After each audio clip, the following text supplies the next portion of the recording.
Oh, what's good, y'all? Welcome to another episode, another edition, no new edition of the No Signal Podcast, son. Welcome. Appreciate it. Appreciate y'all tuning in, man. So, we got breaking news this morning. No Signal breaking news. Kevin Durant gets traded. Kevin Durant gets traded for a fucking bag of chips, dude, honestly. No, I'm just playing, but let me look up the specifics, the details.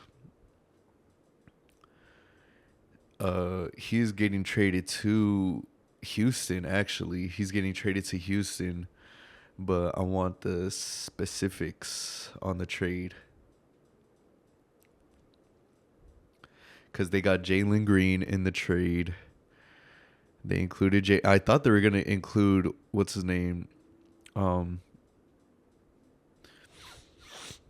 thought they were going to include like Jabari Smith or some shit like that. And it says Kevin Durant did not have a no trade clause in his shit. But the specifics right here we go. It was like 5 second rounders. Yeah, the Rockets are sending Jalen Green and Dillon Brooks. Low key, you should have saved Dillon Brooks. I thought you were gonna put Jabari in there. But you want a motherfucker like a Dillon Brooks on the team with KD. You know what I mean? But low key, before I get into more details, I think I feel like I called it last episode or 2 episodes ago when I was like, yo, like, I feel like he's going to go to Houston. Steven Adams is going to put the call in, you know? They're going to reunite teammates and shit. So they're sending the number 10 pick in the first round. So they're sending a lottery pick. Because anything in the first, like what? I think 15 picks is lottery, guaranteed. So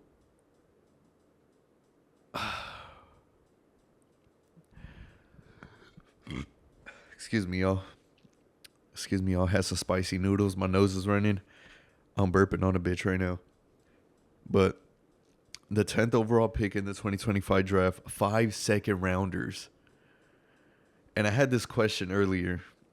I said, I was like, KD trade, how is this going to affect the Giannis trade? Like, how can this affect the amount of value you can get back from a Giannis? You know, how much of what draft value or player value, role player value, or just picks in general? You know what I mean? Because I thought I thought he was like a free agent now and he can go wherever. Like, I thought he was a free agent.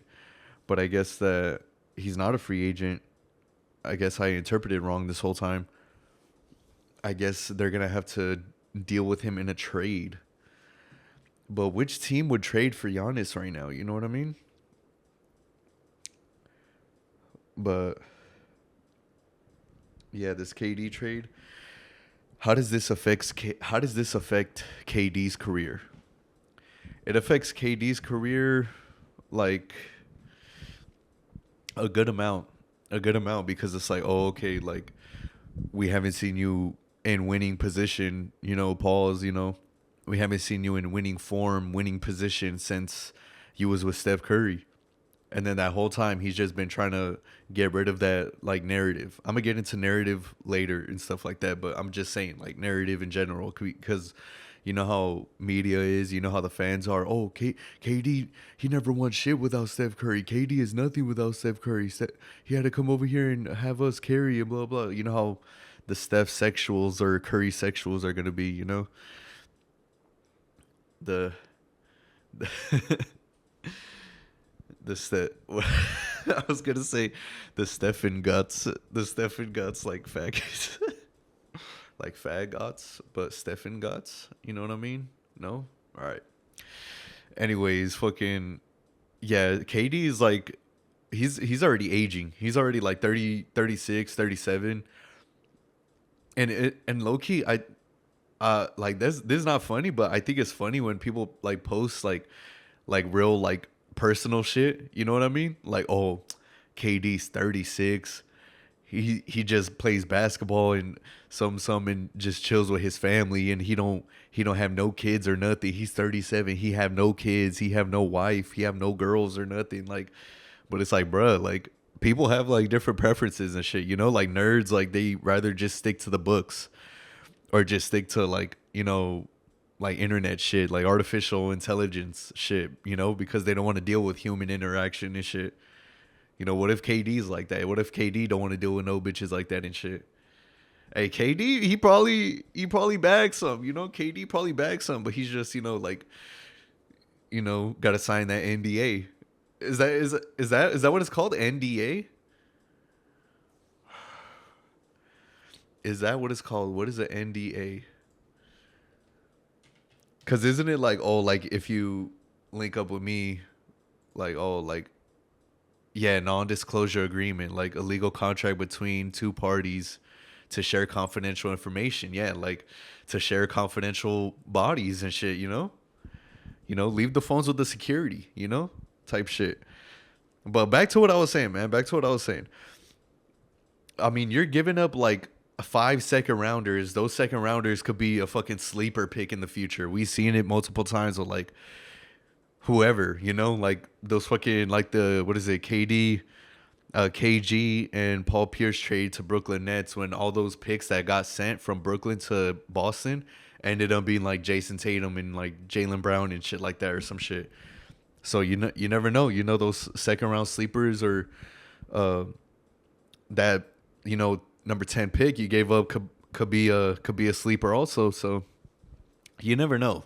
You never know, but the talent coming up these days, and kids only want to be in it for the highlights and shit. They don't want to, really be in it for what is it, growth. They just want the limelight. They just want the NBA player title and stuff like that.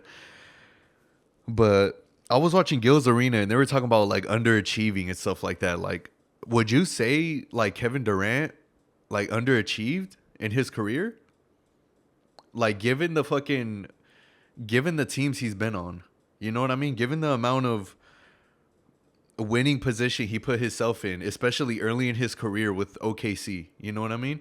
Like all those fucking it was like what, like 2012, 2016, all that shit until he bounced 2016. They was going to the playoffs every single time. So like by that time, it's like OKC, like, oh, okay, they got in the playoffs last year. Boom, but that's different. That's different because they made changes in the offseason and shit. They got Hartenstein and they, went back up to number 1 seed, and then they got to the finals this year. But it's like, oh, okay, if you get to the finals one time, then you should already know what it's gonna take, But I don't know, like it's just so weird because I feel I'm a real firm believer in like, oh, okay, say something like this. If LeBron would have stayed in Cleveland or whatever, just dogged those years out, those shitty years, just dogged it out, 2010 to 2014, whatever the fuck, and you bring along a Kyrie, you bring along Andrew Wiggins or some shit, or you trade the Andrew Wiggins to get the Kevin Love, and then boom, you're like fucking, you're already like giving yourself like a head start on winning and shit. You know what I mean? Because you've been to the finals already, and then the people that are coming to the team, they're already gonna know that, oh, okay, like he's been there, like let's go again. They're gonna feed off that energy and shit. You know what I mean?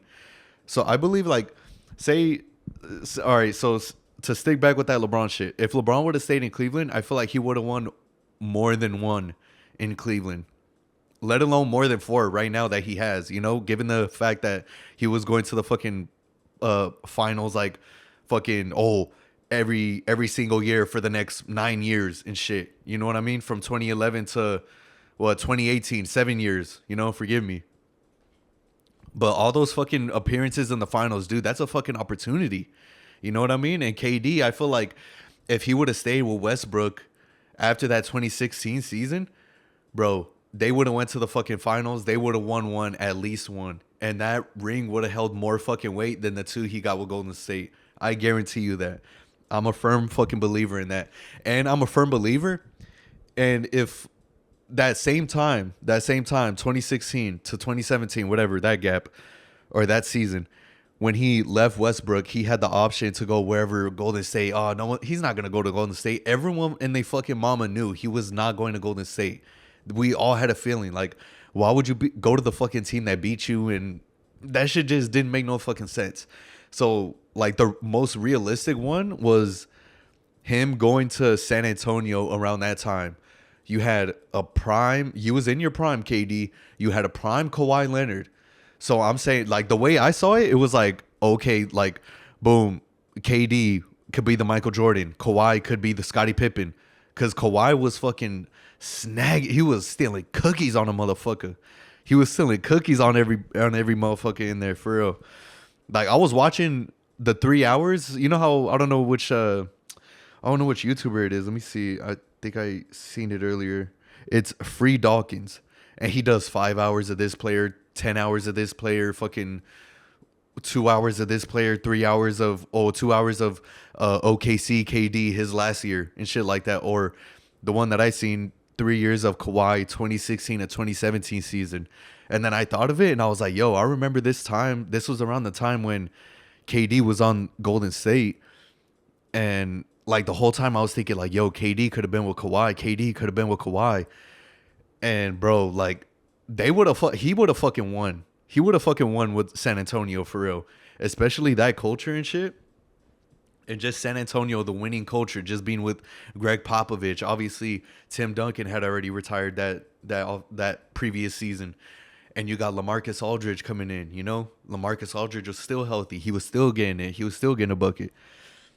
But, yeah, it's just crazy. But all of it ties into my next segment right here, which is narrative culture. Narrative culture. And I feel like narrative culture all started when, you know, just like the media just got too, I guess it just got too much. It got too close to players or whatever. It got too personal to players and shit. And then players wanted to change their own, you know, narrative to make people like them even more and shit like that. You know what I mean? Instead of just, you know, keeping it professional, keeping it basketball, they wanted to, you know, do some other shit to change their narrative. But it all started with this narrative that I heard the other day where T-Mac came on First Take. Don't quote me on this, but he says something along the lines of like, kind of saying something that he was like the same, if not a little better than Kobe. And Kobe, he gave him his flowers. Kobe gave T-Mac his flowers when he was still alive. He said it in the interview. He said, T-Mac could do everything I could do, but he was just 6'9". You know, he was just taller than me. You know, you can't defend that. You can't do nothing. So I'm gonna just say that first. And T-Mac, what a fucking snake ass motherfucker by saying some shit like that. Trying to change the narrative. You put me on the team with Shaq. You don't think I'm winning one? You don't think I'm winning one? Bro, come on, T-Mac. Come on, T-Mac. Don't do that to yourself right now. And then he's like, I wasn't put in the position to win. I didn't have the right pieces. Bro, you had, what's his name? Skip to my Lou. You had Ron Artest at the time. You had Luis Scola, international phenomenon back then. Come on now. You had Yao Ming, the tallest fucking center you could get. This was fucking, like, he was dunking without even jumping. This was Wemby before Wemby. And you had yourself. Like, don't tell me you didn't have no fucking, you had Shane Battier.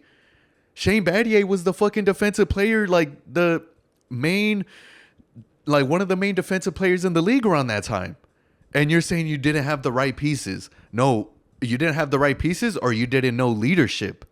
You know what I mean? That's the thing we need to, you know, straighten out and stuff. Is like, do players not have the right pieces, or do they not have the leadership? Like Kobe, okay, we get it. That 2006 season, whatever, we get it. He gave up a 3-1 lead to Phoenix. We get it. Okay, but look at the pieces around him. Was he blaming the pieces around him, or was he taking accountability on his leadership? You know what I mean? Like, if you want to change the narrative, this is why I'm talking about narrative culture. If you want to change the narrative and talk about, oh, you replace me with Kobe, I'm not winning chips. I'm not winning. You put me on the team with Shaq. I'm not winning. Yo, Shaq. Yo, I feel like Kobe was the only, or whatever. Dwayne Wade too, because I was gonna say Kobe was the only player to win with Shaq, but Dwayne Wade obviously won one with Shaq. But it takes a player like Kobe to win multiple and shit. You know what I mean? So if Shaq wants to take a day off, boom, Kobe's like, oh shit, give me the ball, let me rock. You know what I mean? Let me rock shit. But like Kobe, he was always like, oh okay, like this is like he always wanted it to be his team. He always had that leadership mindset and shit. You know what I mean? But Shaq, he just like, oh yeah, I'm a big body. That's it. Like, but no, Kobe saw that if you fucking work hard on your fucking body, if you stop drinking soda, if you stopped eating all this Papa John's and shit, whatever Pizza Hut sponsorships he had back then, if you stop eating all this junk food and shit, and you actually like get yourself in the gym and actually like put the time and effort, boom, you could. We're gonna win 4, 5, 6, 7. Like, quotes LeBron. 5, 6, 7. That's Kobe. That could have been Kobe and Shaq if Shaq would have had the mindset, or if not the mindset, at least followed in some of the footsteps Kobe had taken. I'm not talking about 5 a.m., 4 a.m. workouts. I'm talking about doing the extra time. You know what I mean? Like saying practice a little extra time and stuff like that. I'm pretty sure. Oh, I'm not gonna talk about that because that's like a whole outside looking in that I can't really talk about and shit. But I'm just saying, like, the whole narrative culture needs to stop, especially like how I talked about, like when players want to change their own narrative and they want to change their trajectory of their career. Like LeBron changing the trajectory of his career. Now he's dialing back. Like, oh, why is it always about rings? Like, what is this? Like, bro, do you not realize who the fuck you play for? You play for the fucking Lakers. Do you know what the Lakers resemble? We resemble winning.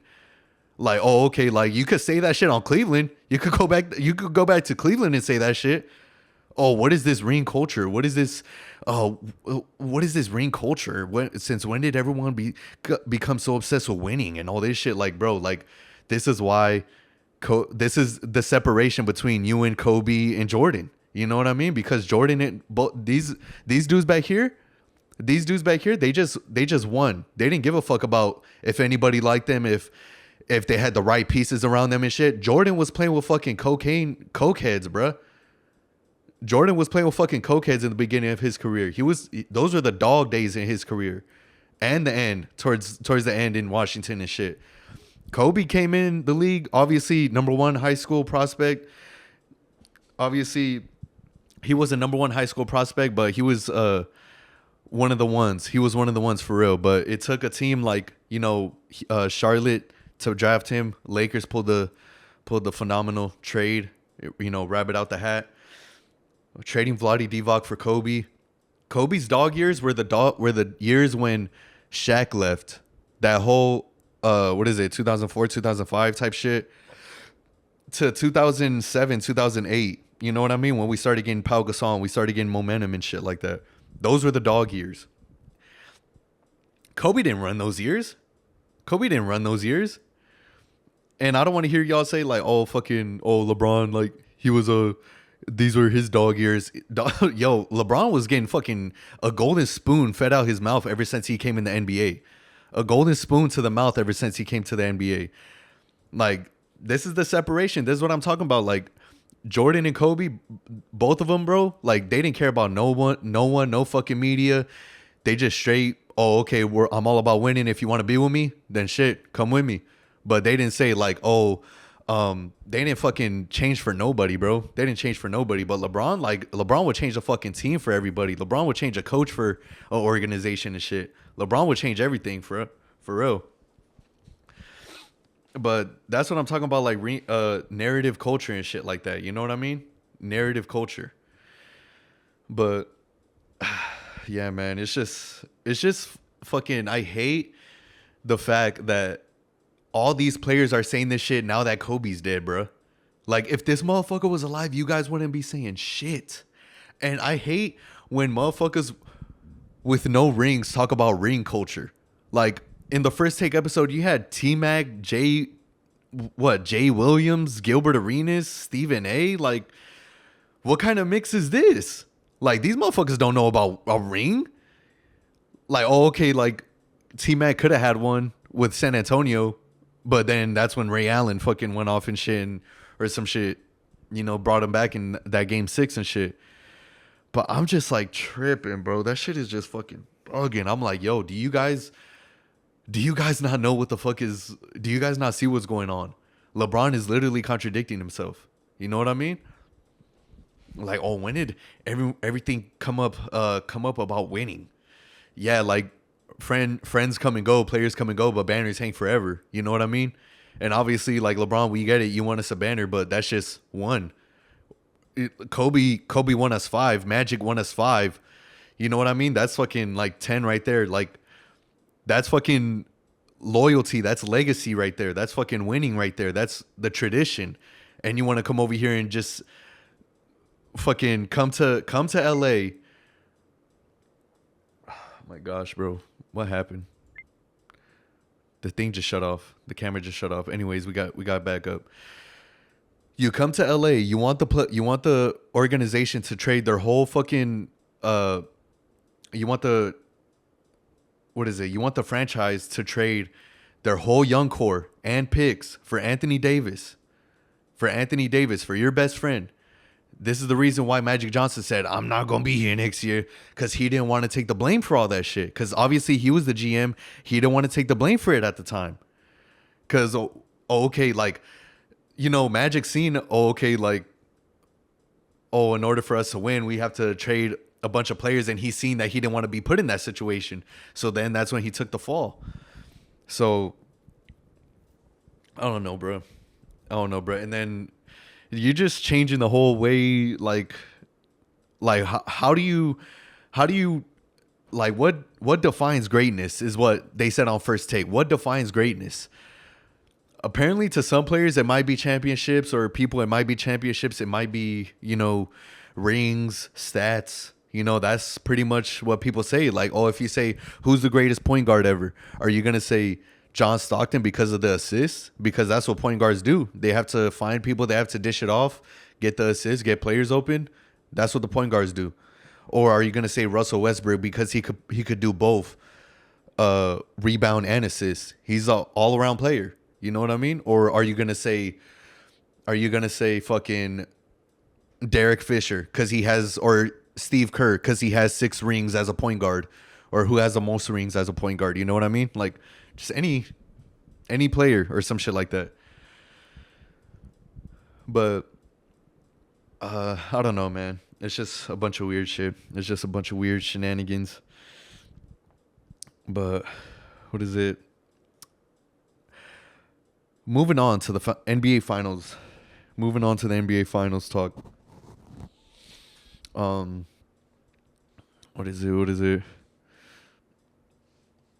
The fucking last game, game 6.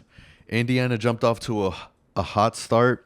They jumped out the gates automatically to a 10, 15-point lead. And the whole time, OKC was just pretty much battling back. They got it within 10. They got it within, like, close range, but Indiana just kept pouring on until they went up by 30. And it was just no good after that. It was not entertaining no more. But, yeah, here are the stats for game 6. You got Jalen, those are the last games.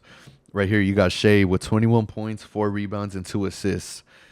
That's underachieving performance as an MVP, especially in the finals. Just 21 points, 4 rebounds, 2 assists. That's like, preseason numbers, and then you sit out the whole game.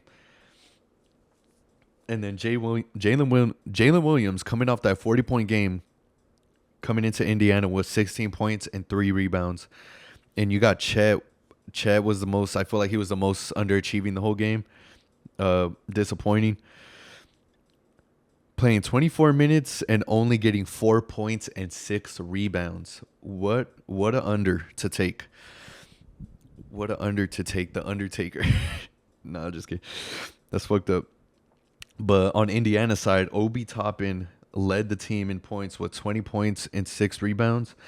Andrew Nembhard with 17 points, 4 assists, and 3 steals on the defensive end. And Siakam with 16 points and 13 rebounds. Um, what needs to change? What needs to change for, you know, OKC in Game 7? OKC in Game 7, honestly, they need to lock in. They need to lock in right off the bat. Like, oh, okay, if the team scores like 2 points in a row and then you find yourself down by 4, oh, okay, boom, let's lock in. Because what? If they score again, boom, then that's 6. Then that's like halfway, like you're getting closer to a 10-point, separation and shit like that. So once it gets like a 4-point game, then that's when you need to start locking in and shit. That's when you need to start, oh, okay, like let me sit down on defense. Let me get right. Because if not, then the whole team is just going to just keep feeding off that 4-point, separation and shit. Oh, excuse me. Goddamn. Excuse me, mate. But like I was saying, y'all, the only thing that needs to change for OKC is just Shea. Shea needs to get in rhythm. He needs to get everyone in rhythm. I seen throughout the series that, oh, okay, like he'll find players. You know what I mean? Like, oh, okay, he'll get in the post, and then if he'll draw the double, then he'll see someone wide open and then he'll pass it off. You know what I mean? Shit like that. But it's a team effort. Obviously, it's not only just Shea, it's a team effort. So if Jalen Williams has an opportunity for himself to drive the lane or pull up for like a mid-range, bro, take it, bro. Take it. I hate when I see players when they have an open shot and then they're still looking to pass. Like, bro, that's like the most open shot you're going to get if you were to fucking try to find another shot available from someone else. Like the shot you're going to take right there, the midi that's open, the slight second, dude, just take it. Don't even fucking look for anybody to pass it to. Just fucking take it, bro. That's the thing. And Jalen Williams, I'm really looking forward to him being more aggressive. I really need to see him being more aggressive this Game 7 today, for real. I'm going to need to see that 40-point performance again. And obviously, last time he went for 40, Shea was right there behind him. Pause. He was right there next to him. He was right there next to him with 31. You know what I mean? 31 and 10 and 4 blocks, actually. But, I mean, they need a 40-40 performance tonight. They need a 40-40 performance, for real. But switch it up, though, because I see them settling for a bunch of threes, and that's what fucked them up this game, honestly. Because I'm looking through the summary right now, and both teams shot poorly. Both teams shot poorly, but OKC shot very poorly.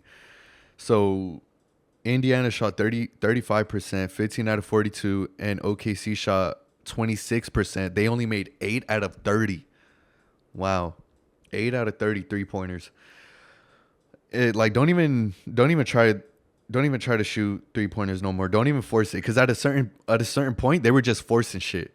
They were just forcing threes up just to try and chip away the lead, but once you try to force threes to chip away a lead and you see that they're not falling, then it's like, oh, okay, like now my percentage is fucking up and we're still down. You know what I mean? Like shit.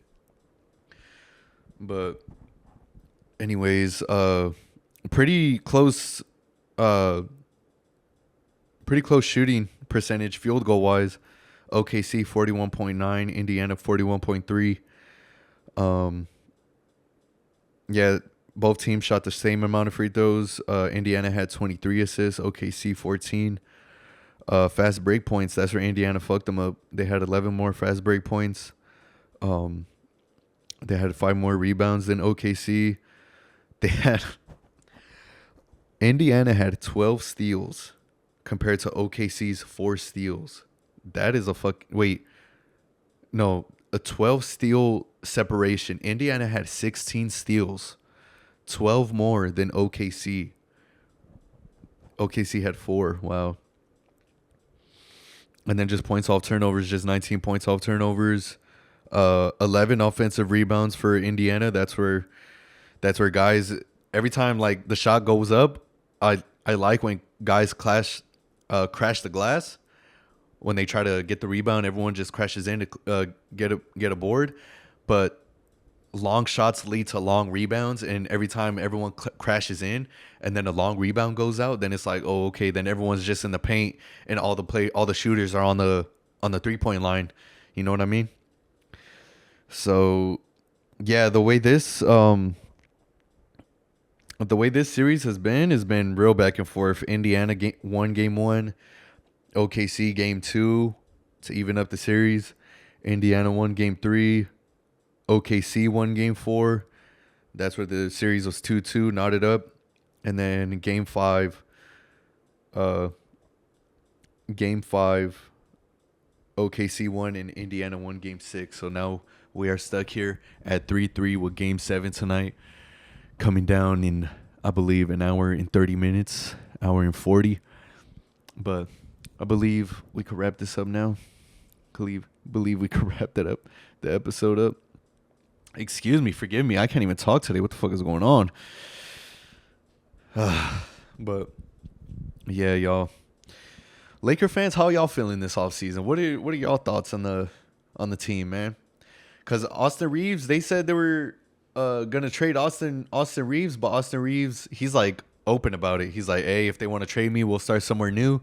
But he says something that he really he wants to be a Laker for the rest of his life, for the rest of his career. So Austin Reeves, appreciate you, brother. That's my brother. but anyways, y'all, be sure you love yourself before you love anyone else. Peace. One love, y'all. Later. Thanks for watching. Also, be sure to like, comment, and subscribe. Also, follow me on my socials. Instagram, Twitter, No Signal Mondo. Podcast IG, No Signal Pod. Spotify, No Signal Podcast. And my stream, kick.com/BeanMondo.